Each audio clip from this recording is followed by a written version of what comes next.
ঝালকাঠির কাঠালিয়ায় নির্বাচনী আচরণবিধি লঙ্ঘন করে জনবহুল সড়ক দখল করে পথসভা করার অভিযোগ উঠেছে ইসলামী আন্দোলন বাংলাদেশের মনোনীত সংসদ সদস্য পদপ্রার্থী ইব্রাহিম আলী হাদির বিরুদ্ধে। উপজেলা বিনাপানি বাজারের ব্যস্ততম চৌরাস্তার মোড় এবং পুরাতন বাজার রোড সম্পূর্ণ বন্ধ করে এই সভার আয়োজন করা হয়, যার ফলে স্থানীয় জনসাধারণের চলাচলে চরম ভোগান্তির সৃষ্টি হয়েছে। সরজমিনে দেখা যায়, বিনাপানি বাজারের গুরুত্বপূর্ণ চার রাস্তার মোড় এবং পুরাতন বাজার রোডে পথসভার আয়োজন করা হয়েছে।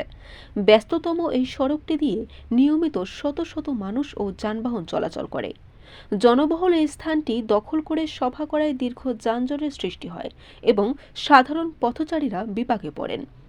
সংসদ নির্বাচনের রাজনৈতিক দল ও প্রার্থীর আচরণ বিধিমালা 2008 অনুযায়ী কোনো প্রার্থী বা রাজনৈতিক দল জনচলাচলের বিঘ্ন ঘটিয়ে কোনো পাবলিক রোড বা জনপদ দখল করে সভা সমাবেশ বা প্যান্ডেল তৈরি করতে পারবেন না।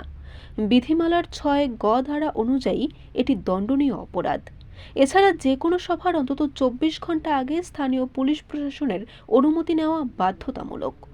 সভা বা সমাবেশের জন্য নির্ধারিত মাঠ বা উন্মুক্ত স্থান ব্যবহার করার নির্দেশনা থাকলেও এখানে তা মানা হয়নি।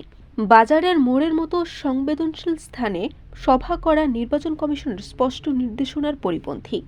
আইন অনুযায়ী নির্বাচনী আচরণবিধি লঙ্ঘনের দায়ে সংশ্লিষ্ট প্রার্থীকে নির্বাহী ম্যাজিস্ট্রেট বা নির্বাচনী অনুসন্ধান কমিটি তাৎক্ষণিক জরিমানা করতে পারেন। গুরুতর ক্ষেত্রে প্রার্থীর প্রার্থিতা বাতিলের সুপারিশ করারও বিধান রয়েছে।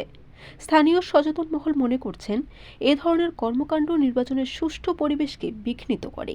এ বিষয়ে স্থানীয় রিটার্নিং অফিসার বা সহকারী রিটার্নিং অফিসারকে অবহিত করলে তারা ভ্রাম্যমাণ আদালতের মাধ্যমে দ্রুত আইনগত ব্যবস্থা গ্রহণ করতে পারেন। এ বিষয়ে স্থানীয় প্রশাসনের হস্তক্ষেপ কামনা করেছেন ভুক্তভোগী এলাকাবাসী ও সাধারণ ভোটাররা।